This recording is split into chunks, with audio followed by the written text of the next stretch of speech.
The side mirror dangled by a single wire, swinging like a pendulum in the freezing rain. Callum Rains stood perfectly still, the water soaking through his thin uniform, while the man in the cashmere coat stayed dry under a massive umbrella. Alden Mercer, the CEO who treated the transit system like his personal ATM, didn't look at the damage. He looked at Callum with a smile that felt like a razor blade sliding across skin. Deducted from his wages, Mercer told the trembling supervisor, his voice loud enough for the gathered crowd to hear. The cost of that mirror was 2 weeks of food for Callum's sick aunt, but in that moment, the money wasn't the weapon, the humiliation was.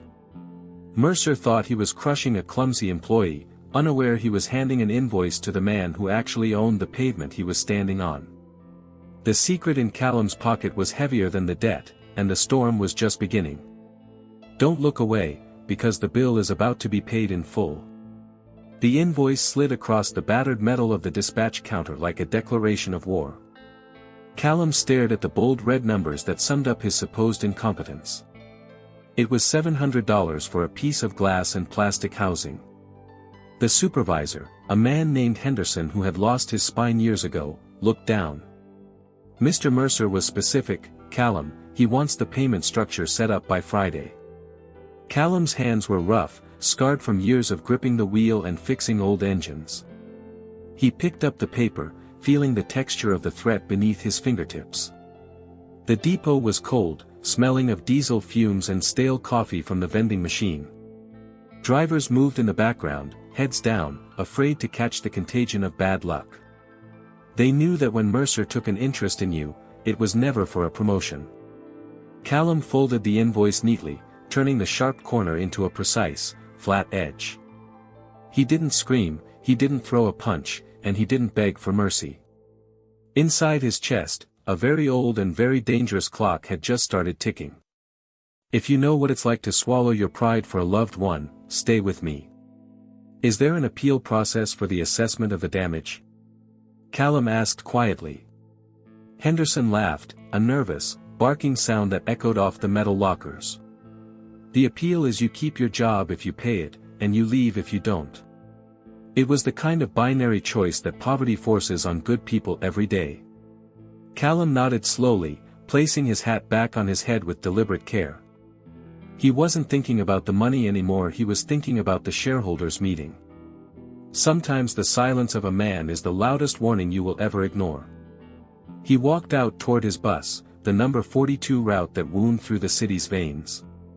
The rain had turned into a relentless sleet that coated the world in gray ice. Every step he took was heavy with the knowledge of what lay hidden in his apartment. A stack of documents, yellowed with age, bound by a legal seal that hadn't been broken. Mercer thought he was charging a driver for a mirror broken in a tight turn. In reality, he was taxing the patience of the majority holder of the transit authority. Have you ever held a secret that could burn a kingdom down? The bus engine roared to life, a shuddering beast that had seen better decades. Callum checked the new mirror, the reflection showing a face that was tired but hard. He pulled the lever, the hydraulic hiss of the doors closing like a seal. For years, he had driven these streets, watching the city rot under Mercer's greed. He had waited for the right time, for the specific clause in the trust to activate. The broken mirror wasn't an accident, it was the spark that lit the fuse. As he merged into traffic, he wasn't driving a bus, he was driving a weapon. Passengers boarded at the first stop, shaking off umbrellas and complaining of the cold. They didn't see a shareholder, they saw a uniform, a service, a piece of furniture. Callum greeted them with the same polite nod he had used for 5 years. "Watch your step, ma'am," he said, his voice steady as a rock in a landslide. He was calculating the stock split in his head while counting the coins in the fare box. The dichotomy of his life was becoming a pressure cooker ready to explode. There is a specific kind of rage that comes from being invisible to the powerful. By the time he reached the end of the line, the sun had set completely. The city lights reflected on the wet pavement, blurring into streaks of gold and blood. He parked the bus in the yard, the silence of the empty vehicle wrapping around him. He took the invoice out of his pocket one last time, smoothing the creases. He took a pen and wrote a date on the back of it, 3 weeks from today. That was the date of the annual general meeting at the headquarters downtown. Paid in full, he whispered to the empty seats, and the war began. The glass partition at the scheduling office was covered in taped-up memos and warnings. Noelle Harrington sat behind it, her headset tangled in her curly hair. She was the only person in the building who looked drivers in the eye. When Callum approached the window, she didn't just see a badge number. She saw the tension in his shoulders and the tight line of his jaw. "He charged you for the mirror, didn't he?" she asked, her voice low. Noelle had a way of cutting through the noise to the heart of the matter. Callum placed his logbook on the counter, leaning in close to the small speaker hole. "Full price, plus an administrative fee for the inconvenience of processing it." Noelle slammed her pen down, a flash of genuine anger sparking in her dark eyes. "That mirror was already cracked, Callum, I saw it on the inspection log last week." She started typing furiously, pulling up the maintenance records on her dual screens. "I can print the history, I can show that you reported it 3 times. It is rare to find someone who will fight for you when there is no profit in it." "Don't do it, Noelle," Callum said, his hand resting on the glass between them. He knew that Mercer monitored the keystrokes of every computer in the admin block. "If you pull those logs, the system flags it, and hell come for you too." Noelle stopped typing, her fingers hovering over the keys, trembling slightly. "So we just let him rob you? We let him bleed everyone dry until we quit?" She looked at him with a desperation that broke his heart a little more. "Sometimes the hardest thing to do is to stop someone from saving you." "I have a plan," Callum whispered, though he couldn't tell her the truth yet. "I just need you to schedule me for the downtown charter route on the 15th, Noelle frowned, confused by the request for the most hated route in the system. The downtown charter was grueling, filled with traffic and aggressive corporate types. "Why would you want that shift? It ends right at the headquarters during the gala." Callum offered a small, sad smile that didn't quite reach his tired eyes. "Exactly," he said, and the mystery hung between them like a physical object. Noelle saved the schedule change, overriding the system's automatic assignment protocol. "You're up to something, Rains, and it scares me because you're usually so quiet." She handed him his slip, her fingers brushing against his for a brief second. The contact was electric, a reminder of the human stakes in this corporate game. "Just be careful," she said, "Mercer is looking for reasons to fire the old guard." Callum took the slip, feeling the warmth of her concern lingering on his skin. "If you believe that kindness is a form of rebellion, then you understand Noelle." He walked away from the window, knowing he was putting her in the line of fire. But he needed that route, he needed to be at the front door of the HQ. The bus driver disguise was the perfect Trojan horse for the fortress Mercer built. He looked back once, seeing Noelle answering another call, her face composed but sad. She was the heart of this place, the reason the buses kept running on time. He swore to himself that when the dust settled, she would be safe. Protecting the innocent is the only valid reason to wield a sword. The depot lights flickered, a constant reminder of the budget cuts Mercer enacted. Every flickering bulb represented $1 that went into the CEO's bonus package. Callum walked into the night, the cold air bracing him for the long game. He had the route, he had the invoice, and he had the secret. The pieces were moving across the board, and the king didn't even know it. Noelle's trust was the fuel he needed to burn the corruption out. Watch closely, because the quiet man is about to make a lot of noise. The break room was a museum of neglect, with torn vinyl seats and peeling paint. Drivers sat in clusters, eating sandwiches wrapped in foil, complaining about the new shifts. "They cut the turnaround time at the terminal to 3 minutes, one driver said. "You can't even use the restroom without running late," another added bitterly. Callum sat in the corner, listening to the chorus of exhaustion and resentment. This was the culture Mercer had built, efficiency at the cost of humanity. Every complaint was a data point proving the mismanagement of the company assets. On the wall, a shiny poster displayed the company's new slogan, "Excellence in Motion." It featured a stock photo of a smiling driver in a brand new uniform. Below it, someone had scrawled lies in black marker, desperate and angry. Callum knew the financials better than the CFO. He knew the profit margins. The company wasn't broke, it was being looted from the inside out by consultants. He took a bite of his apple, the crunch loud in the sudden silence of the room. Knowing the truth is a burden when you have to watch the lie being sold. Mercer's latest memo was taped to the refrigerator, written in aggressive bold font. Uniform infractions will now result in immediate suspension without pay. A button missing, a shirt untucked, a stain from helping a passenger, all grounds for firing. Callum watched a young driver, a rookie, trying to clean a coffee spot off his shirt. The fear in the kid's eyes was visceral. He was terrified of losing his livelihood.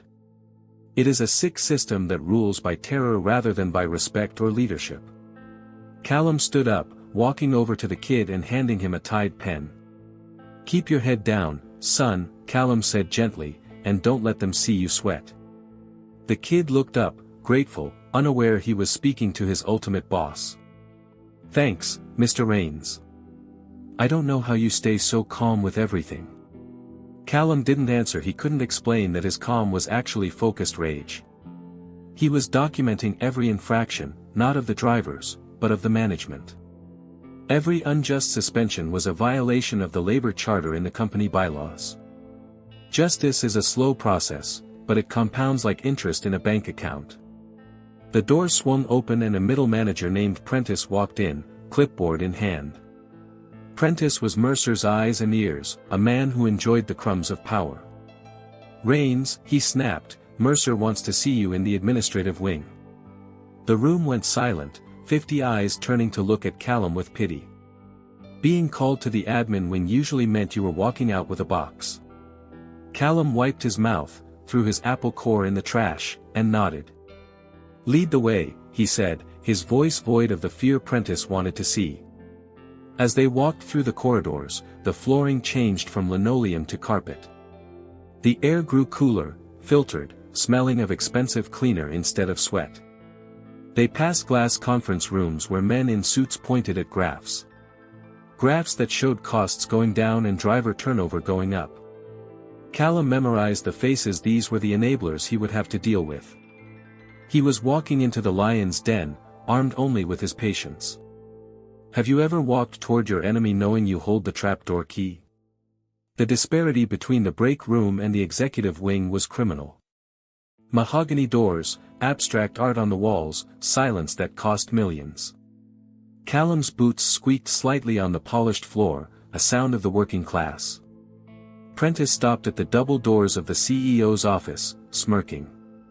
"Good luck, Rains. You're going to need a miracle to get out of this." Callum straightened his uniform jacket, feeling the legacy papers in his mind.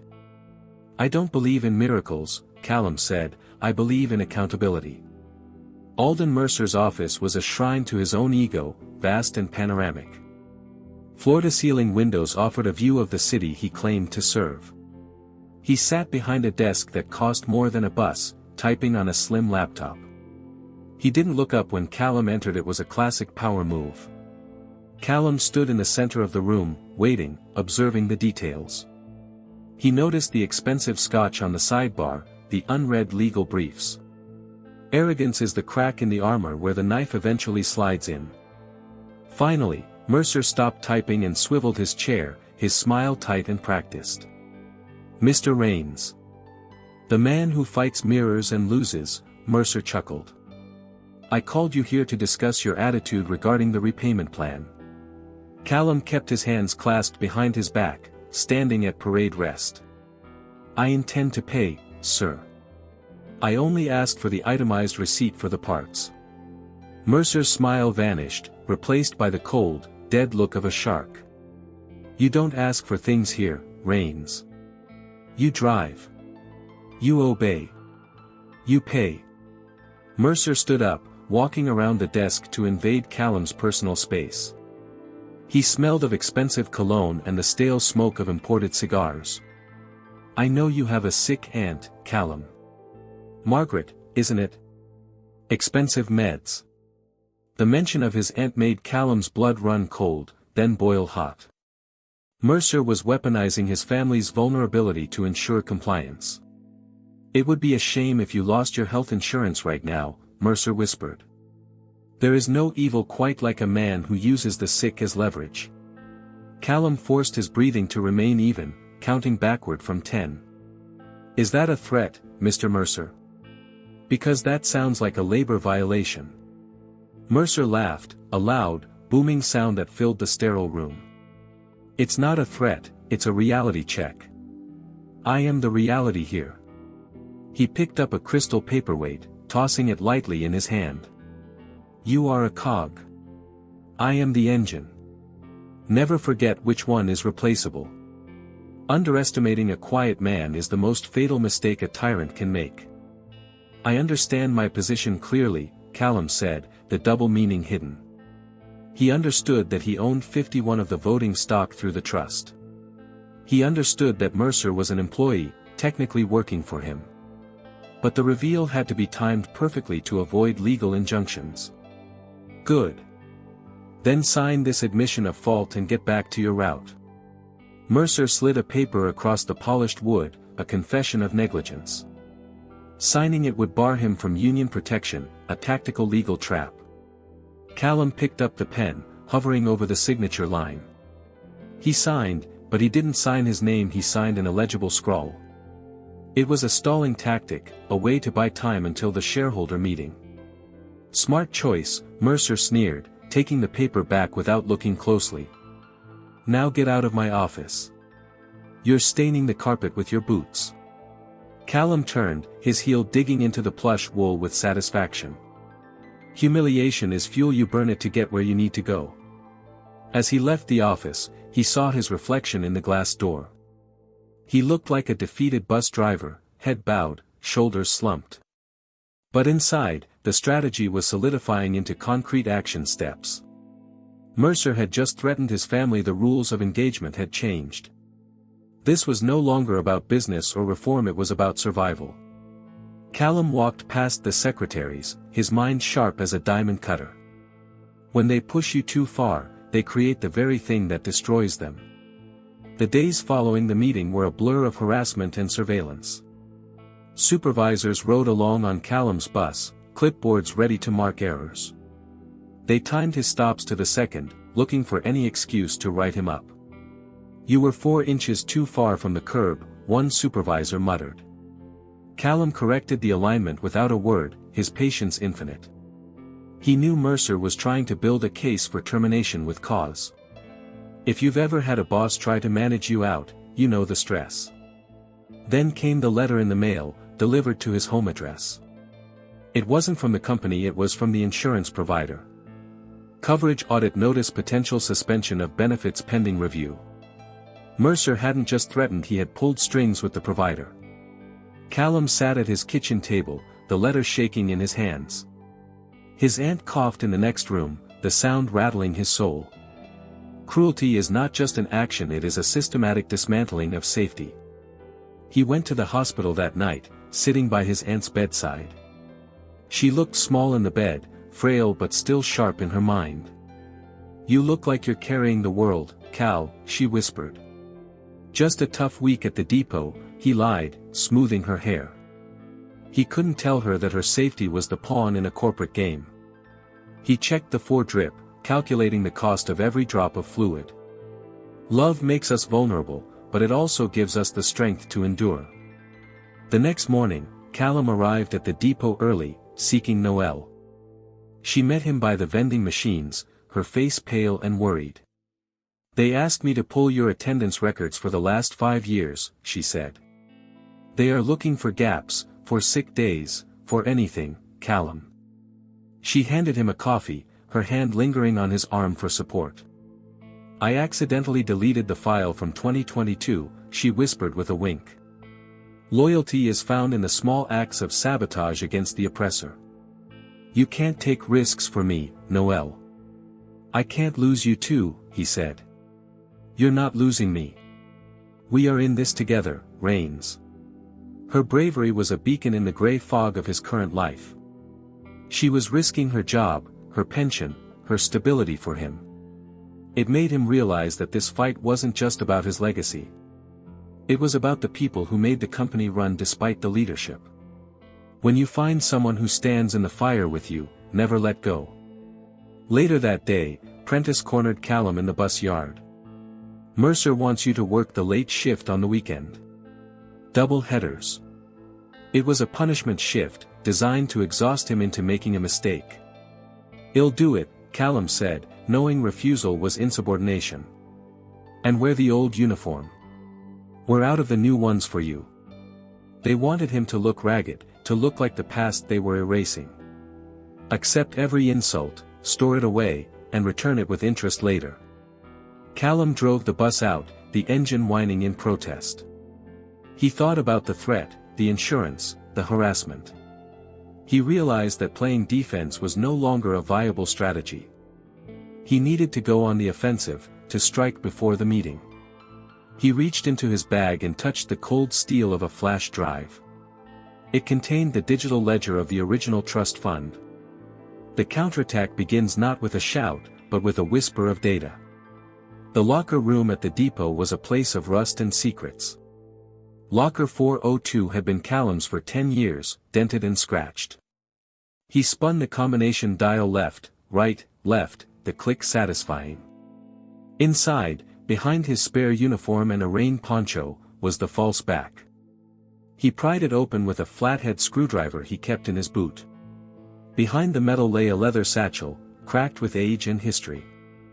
We all bury our true selves, but some of us bury legal dynamite. He pulled the satchel out, the smell of old paper filling the small space. These were the original incorporation papers of the Transit Authority. His grandfather had built the system, not for profit, but for the city. When he died, he locked the controlling shares in a silent trust. Callum was the guardian, instructed to wait until the corruption peaked.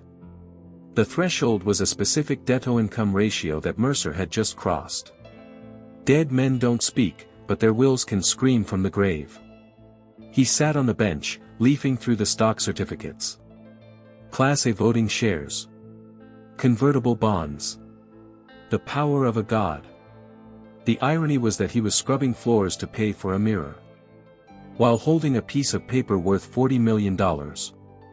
He traced his grandfather's signature, feeling a connection across time.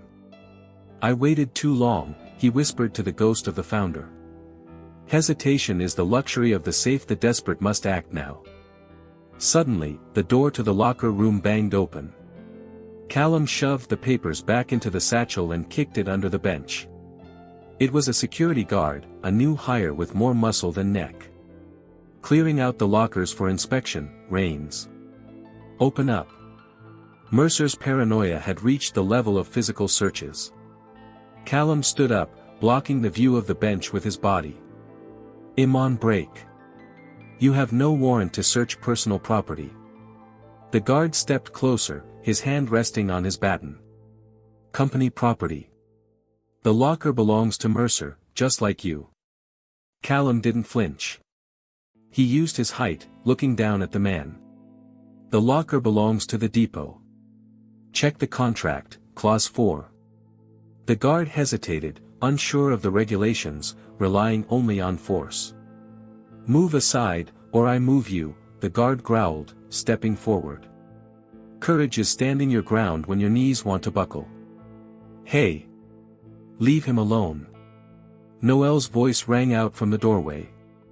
She stood there with her phone raised, recording the interaction.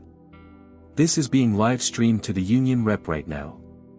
The guard froze, the red light of the camera acting like a shield.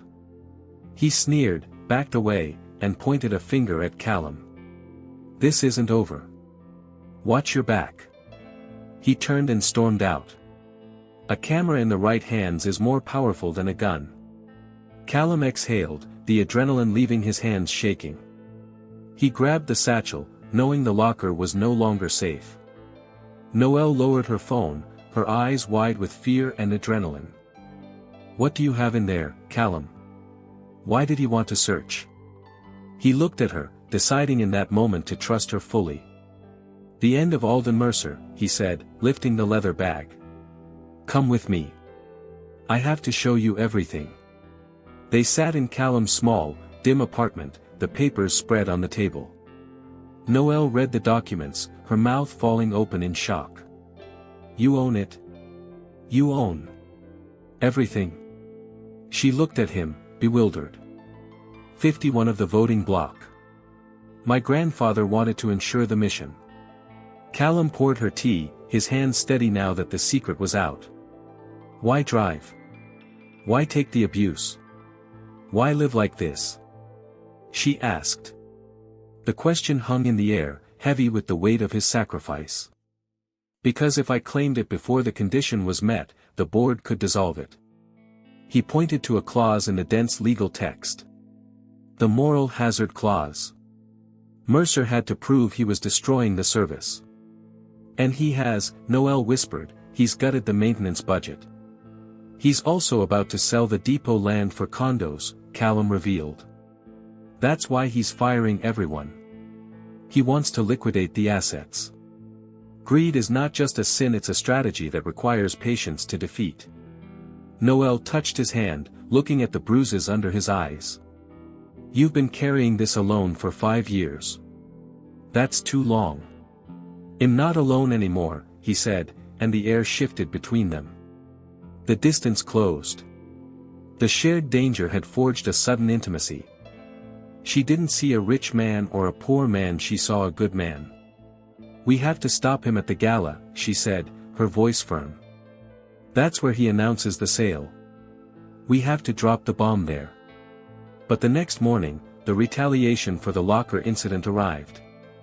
Noelle was called into HR and given a formal written warning. Insubordination and unauthorized use of recording devices. She walked out of the office holding the paper, tears in her eyes.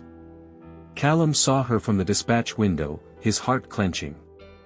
They were targeting her to get to him, knowing she was his weak point.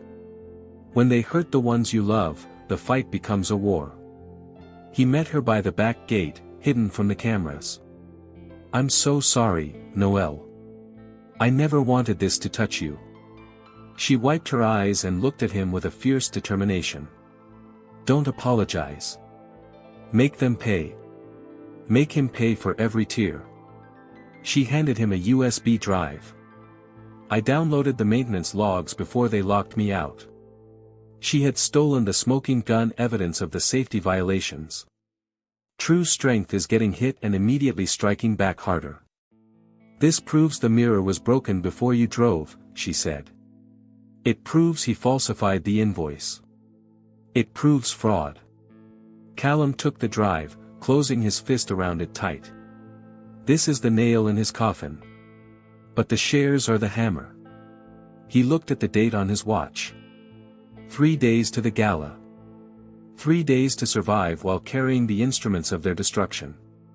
The countdown to justice is the longest wait of your life. I need you to stay home, Noelle. Don't come to work tomorrow. I'm not leaving you, she argued, I'm your scheduler. You're my partner, he corrected, and I need you safe for the aftermath. He brushed a curl of hair from her face, a tender gesture in a harsh world. When I walk into that boardroom, I want you waiting at the door. She nodded, understanding the stakes. They parted ways, two soldiers in the night. Love is a promise to survive so you can find each other again. The city felt different with the secret out in the open between them. Callum drove his route, but he saw the streets as an owner now. He saw the potholes that needed filling, the shelters that needed glass. He saw the elderly struggling to board because the ramps were slow. He wasn't just driving a bus, he was inspecting his future property. Responsibility is seeing the flaws and knowing you have the power to fix them. The transition from victim to savior had begun in his mind. Mercer, meanwhile, was preparing for his coronation. News leaked that the gala would announce a historic revitalization plan.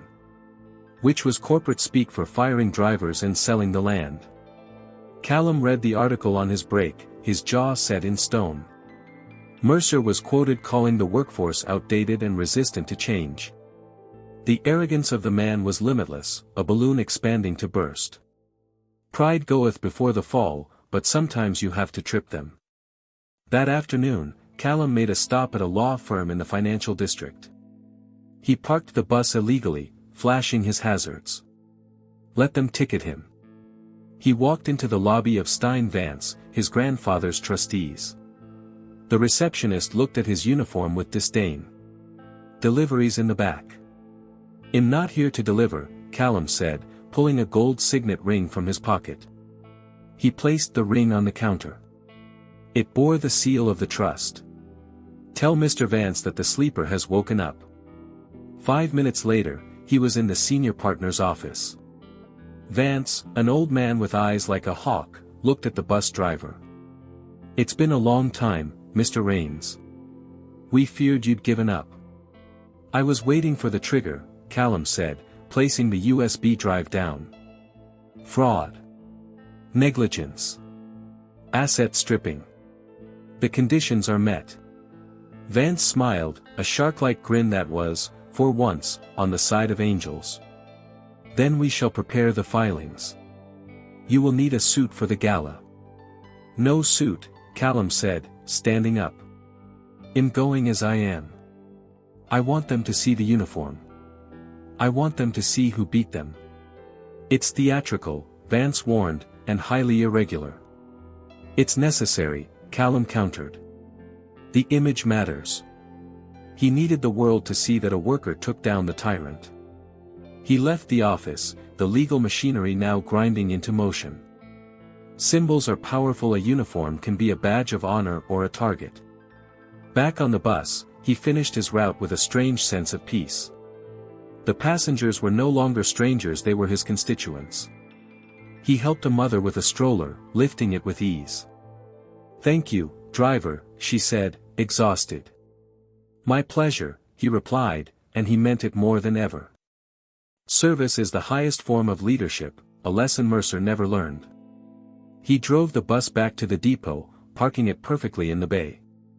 In the locker room, he found his locker door slightly ajar. Nothing was missing, but a note was left on the shelf. We know you're talking to her. One strike left. Mercer's goons were watching Noel. The threat was active. Callum crumpled the note, his peace replaced by cold calculation. They had no idea that the game was already over, they were just playing out time. When the enemy thinks they have you cornered, that is when you strike. The late route was always the quietest, a ghostly tour of the sleeping city. Callum picked up Noel 2 stops from the depot, against protocol. She slipped into the seat behind him, the only passenger on the bus. They followed me home, she whispered, her voice trembling. I know. They left me a note, Callum replied, watching the mirrors. We need to get you to a hotel. Somewhere they can't find you. Safety is a luxury when you are fighting a billionaire. He drove off route, heading toward a small motel on the outskirts. The rain lashed against the windows, creating a cocoon of privacy. Callum, if this goes wrong, we lose everything, she said. If we don't do this, we've already lost, he answered softly. He stopped the bus in the dark lot, turning in his seat to face her. I have the lawyers. The paperwork is ready for the gala. But until that vote happens, you're just a driver they can crush. She reached out, touching the rough fabric of his uniform jacket. Why did you choose me? To trust? She asked, searching his face. Because you saw the man, not the mirror, he said simply. In a world of transactions, she had offered him humanity. He leaned in, and for a moment, the war outside ceased to exist. They kissed, a desperate, tender seal on their partnership. Love found in the trenches is the strongest bond of all. I'll stay here until the gala, Noel said, pulling back. But I'm coming to the headquarters on the night of the 15th. It's too dangerous, Callum protested. I want to see his face, she insisted. I earned that view. He couldn't argue with her, she had earned her scars in this fight. Okay. But you stay in the crowd until I signal. Partnership means sharing the risk and sharing the victory. He watched her walk into the motel room, locking the door. He sat in the driver's seat for a long time, staring at the rain. He was fighting for his grandfather's legacy, yes. But now he was fighting for a future with her. The stakes had shifted from financial to existential. He put the bus in gear, the engine growling like a guard dog. A man with something to protect is the most dangerous force on earth. He returned to the depot, filing a false report about a breakdown. He needed an excuse for the off-route time and mileage. Engine overheating, he wrote on the log.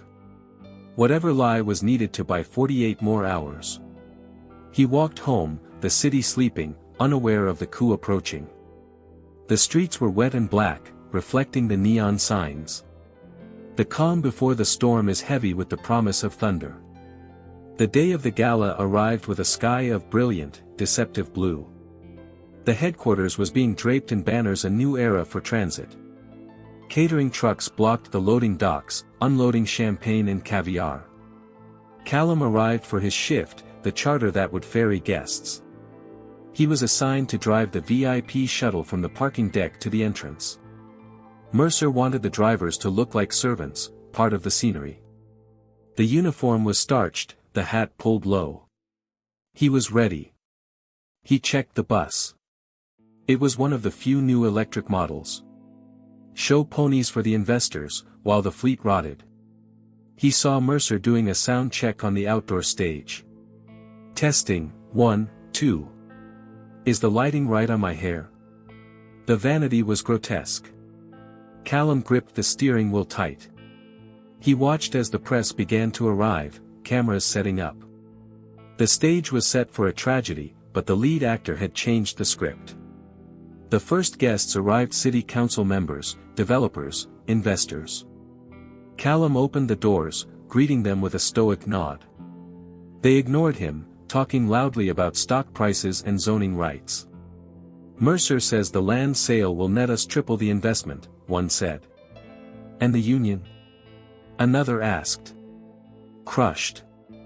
He's dissolving the contracts tonight. Hearing your own execution planned is a chilling experience.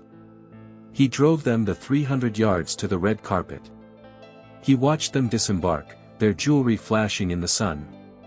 He saw Noelle in the crowd of onlookers, wearing a simple coat. She gave him a barely perceptible nod.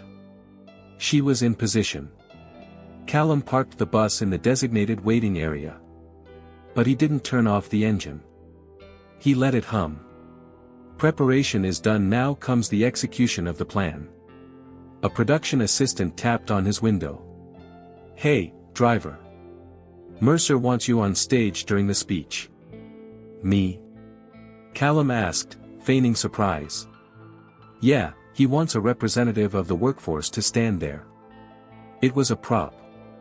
Mercer wanted a human prop to nod while he fired them. I'll be there, Callum said. It would be an honor.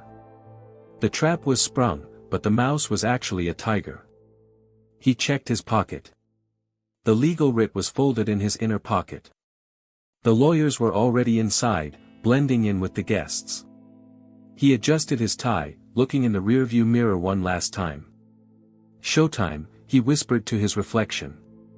He stepped off the bus, walking toward the lights and the music. He walked not with the shuffle of a servant, but the stride of a king. Walk into the room like you own it, especially when you do. The security guard at the stage entrance stopped him. ID. Callum flashed his badge. I'm the prop. The guard laughed. Go on up. Stand on the Mark X. He walked up the stairs, the blinding lights hitting his face. The crowd was a sea of darkness beyond the glare. He took his place, standing silently as the music swelled. The world was watching, and the truth was about to detonate. Alden Mercer took the podium to thunderous applause. He looked magnificent, the very image of corporate success. Welcome, friends, to the future. He bellowed. Callum stood 10 feet behind him, a dark silhouette in uniform. Mercer spoke of efficiency, of trimming the fat, of progress. For too long, we have been held back by outdated contracts. The crowd cheered, unaware they were cheering for their own exploitation. And tonight, Mercer continued, turning to gesture at Callum. I want to introduce you to one of our drivers. Callum Rains. The spotlight swung to Callum, blinding him for a second. Callum here represents the old way. Hard-working, perhaps, but costly. Mercer was using him as the example of the problem. He broke a mirror last week. Cost the company $1,000. The crowd laughed. A ripple of mockery went through the audience. Mercer smiled, enjoying the cruelty. But we are a forgiving company. We are letting him work it off. Stand forward, Callum. Apologize to our shareholders for the waste. This was the climax of Mercer's power trip. A public shaming. He wanted Callum to bow, to beg, to validate his dominance. Callum stepped up to the microphone, the silence stretching out. Humiliation is a weapon only if you accept the shame they offer. Callum looked at the crowd. He saw the investors. He saw Noel. He looked at Mercer, whose smile was expecting submission.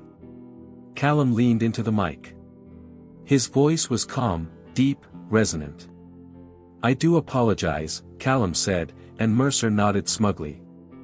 I apologize that it took me so long to fix the real broken part of this company. Mercer's smile faltered. The crowd murmured, confused. The mirror wasn't the problem. The reflection was. Mercer stepped forward. That's enough, driver. Get off the stage. Callum didn't move. He stood like a statue of justice. I am not just a driver, Mr. Mercer, Callum said, voice rising. I am the sole beneficiary of the Harrington Rains Trust. The name of the trust sent a shockwave through the front row. The lawyers stood up in unison, holding briefcases. And as of this morning, I own 51 of this company. The silence that followed was absolute, a vacuum in the room. Mercer laughed, a nervous, high-pitched sound. Security. Get this lunatic off the stage. He's drunk. 2 guards rushed forward, but the lawyers stepped in their path. Touch him and you assault the majority shareholder, Vance shouted. The guards froze. They looked from Mercer to Callum. Power resides where men believe it resides, and the belief just shifted. The cameras are rolling, Alden, Callum said, pointing to the press. They are catching the wrong truth. No, they are catching the end. On the giant screens behind them, the stock certificate appeared. Noel had patched into the AV system. The deed was done. Callum Rains, the bus driver, was the richest man in the room. The look on Mercer's face was worth every second of the last 5 years. When the mask falls, the monster underneath is always small and scared. The gala descended into chaos. Reporters shouted questions. Mercer was screaming at his aides, his composure shattered. This is a lie. A forgery. Cut the feed. He shrieked. Callum stood at the podium, an island of calm in the storm. I am calling an emergency board meeting. Immediately, Callum announced. In the boardroom. Now. He turned and walked off the stage. He didn't run, he walked with the weight of authority. He moved through the crowd, which parted like the Red Sea. People stared at him with awe and fear. The dynamic had flipped. Noel met him at the bottom of the stairs, her eyes shining. You did it, she whispered. You actually did it. Not yet, he said. We have to vote him out. They walked together toward the elevators, flanked by the legal team. The entourage moved through the lobby, a phalanx of justice. At the elevators, Mercer's head of security tried to block them. You can't go up there. It's a restricted area. Callum looked at the man. I sign your checks now, Thompson. Step aside, or hand in your badge. Thompson looked at Mercer, who was running toward them, sweating. Then he looked at Callum. He stepped aside. Loyalty to a paycheck is fickle, loyalty to a leader is earned. The elevator ride was silent, the numbers climbing higher. Mercer squeezed in at the last second, panting, face red. "You can't do this, Rains. You don't know how to run a company." "I know how to drive a bus," Callum said. "Which is more than you do. You'll bankrupt us in a week. You're a peasant." Mercer spat.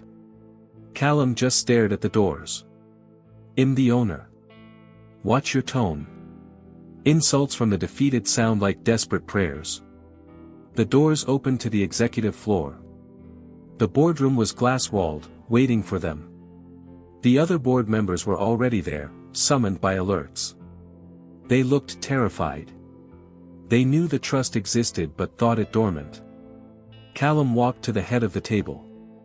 Mercer's chair. He didn't sit. He stood behind it, hands on the leather. "Take a seat, everyone. We have a lot of work to do." Mercer rushed in, trying to take his usual spot. "That is my chair. Get away from it. You are the CEO until the vote," Callum said coldly. "But you don't sit at the head anymore. Sit on the side." Mercer looked around the room for support. He found none. He slumped into a side chair, defeated by geometry and equity. The boardroom, once a place of exclusion, was now a courtroom.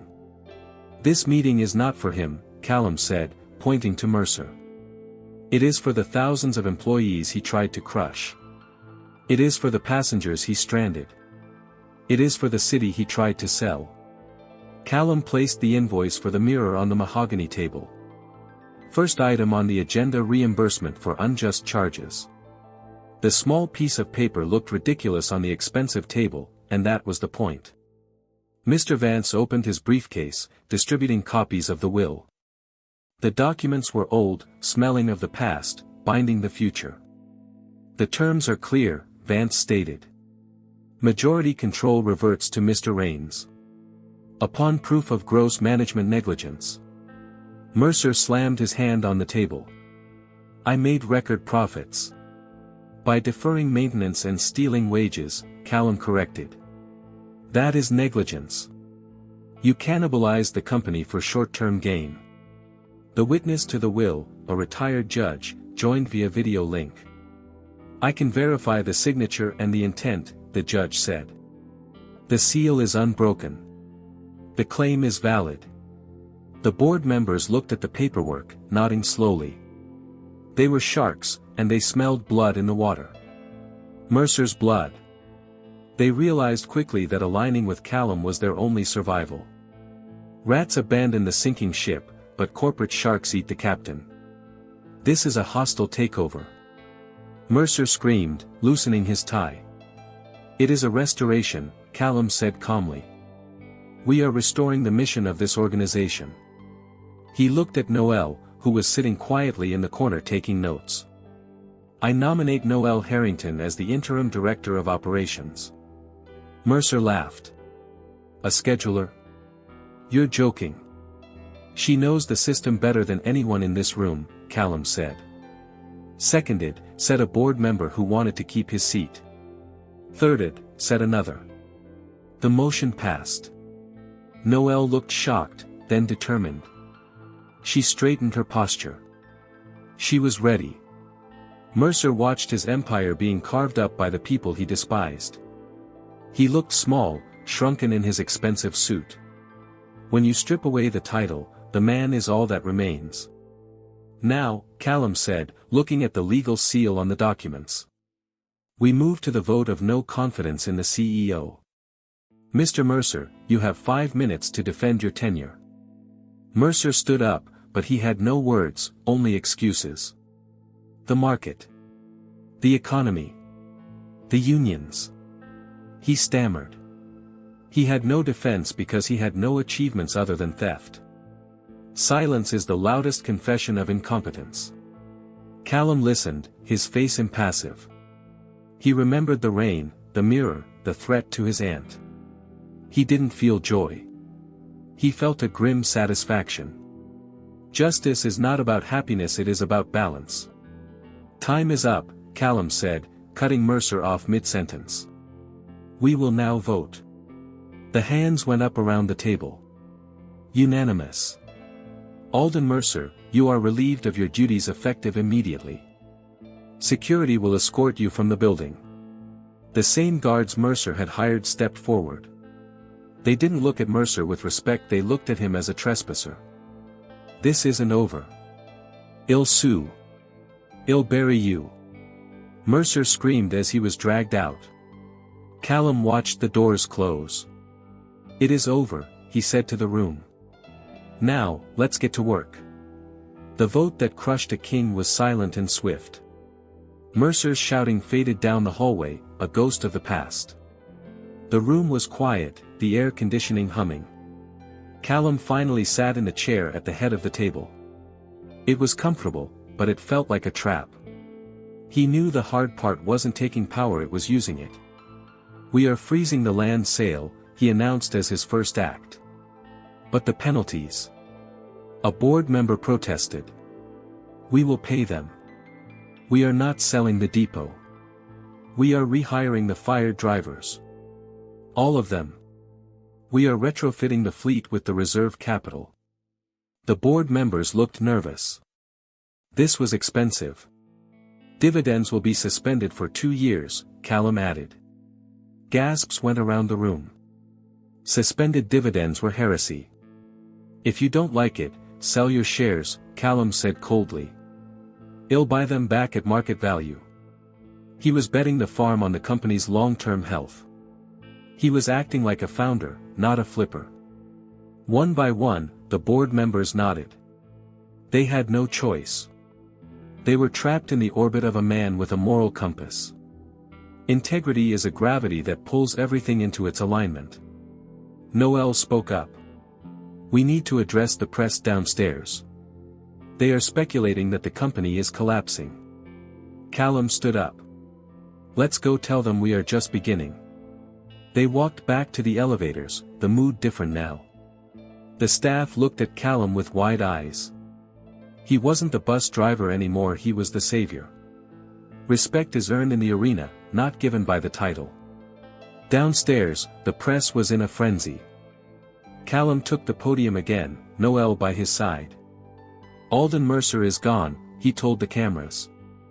This company now belongs to the people who ride the buses.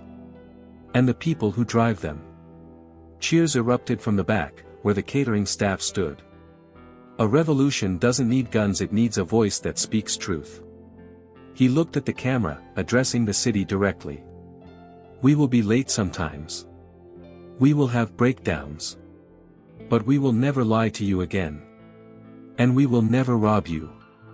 It was a promise of honest imperfection over polished deceit. The stock price dipped, then steadied, then began to climb. The market realized that stability is worth more than hype. Truth has a value that the ledger cannot always capture. That night, Callum and Noel sat on the empty stage. The guests were gone. The confetti was being swept up. You crushed him, Noel said, handing him a glass of cheap wine. We crushed him, Callum corrected. He looked at the invoice, still in his pocket.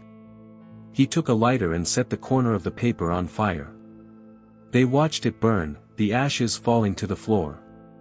But Mercer had one last dirty trick up his sleeve. At 3:00 a.m., the depot fire alarm screamed into the night. Callum's phone rang.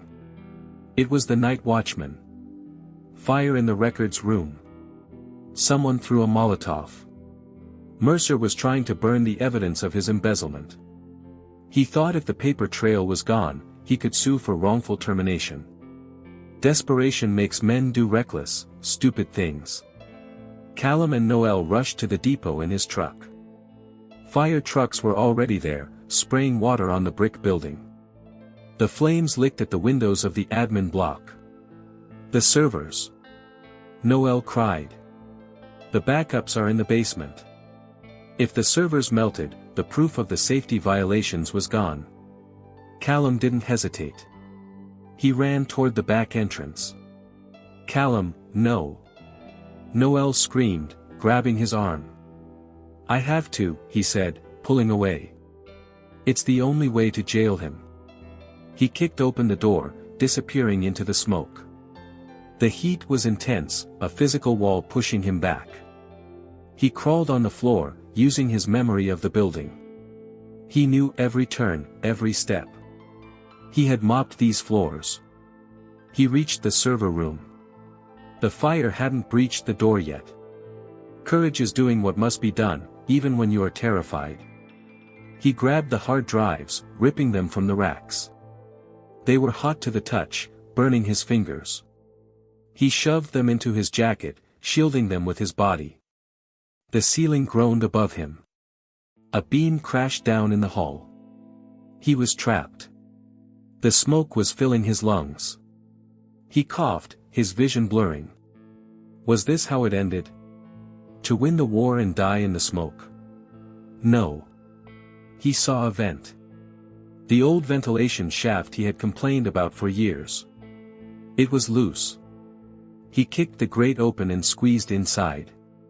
He crawled through the darkness, the metal searing his knees. He burst out into the alleyway, collapsing on the wet pavement. Noel was there instantly, screaming for the paramedics. He held up the hard drives, coughing black soot. "Got him," he wheezed. "He loses." The police caught Mercer 2 blocks away, smelling of gasoline. He had stayed to watch his handiwork. A narcissist to the end. When they handcuffed him, he was screaming about conspiracies. But the hard drives Callum saved had the digital fingerprints. It wasn't just negligence anymore, it was arson and attempted murder. Mercer wasn't going to a country club prison, he was going to a cage. Evil destroys itself when it tries to destroy the truth. Callum lay on the stretcher, the oxygen mask on his face. Noel held his hand, tears streaming down her soot-stained face. "You idiot," she sobbed. "You brave, stupid idiot." He smiled behind the plastic mask. He had paid for the mirror. He had paid for the company. And he had paid for justice with his own skin. The bill was finally settled. 6 months later, the depot looked different. Fresh paint, new lights, and a fleet of buses that actually worked. Callum walked through the yard, wearing a suit but no tie. He still knew every driver by name. "Morning, Mr. Rains," the rookie said, now a full-time driver. "Just Callum," he corrected. Always just Callum. Power had not changed him, it had only revealed him. He walked into the dispatch office. Noel was there. She was the COO now, running the logistics with an iron hand. But her smile was soft when she saw him. "The quarterly report is up," she said. "We're in the black." "And the aunt?" she asked. "Better. The new insurance covers everything," Callum said. "Prosperity is meaningless unless it protects the vulnerable." They walked out to the bus bay together. Callum's old bus, number 402, was retired, parked as a monument. The mirror was fixed. They stood in front of it, looking at their reflections. They looked older, tired, but happy. "You know," Callum said, "I miss driving sometimes. The simplicity of the route. The clear start and end." "You can drive anytime you want," Noel laughed. "But I think you're better at steering the whole ship." She took his hand, lacing her fingers with his. They had survived the fire, the courts, and the transition. They were partners in business and in life. The romance wasn't a fairy tale, it was forged in steel. True love is building something together that lasts. Callum looked at the gate. A bus was pulling out. The driver waved. Callum waved back. He realized that he had never really wanted to be rich. He just wanted to be fair. And in a world of mirrors and smoke, fairness was the ultimate luxury. He turned to Noel and kissed her forehead. "Let's go to work," he said. Mercer was in a cell. The drivers were safe. The city was moving. Callum Rains, the bus driver who owned the road, was finally home. He had walked into the headquarters as a victim and stayed as the victor. Power serves those who are willing to bleed for it, but only if they bleed for others. The mirror was broken, but the vision was finally clear. The end of the line is just the start of the next route. Drive safe.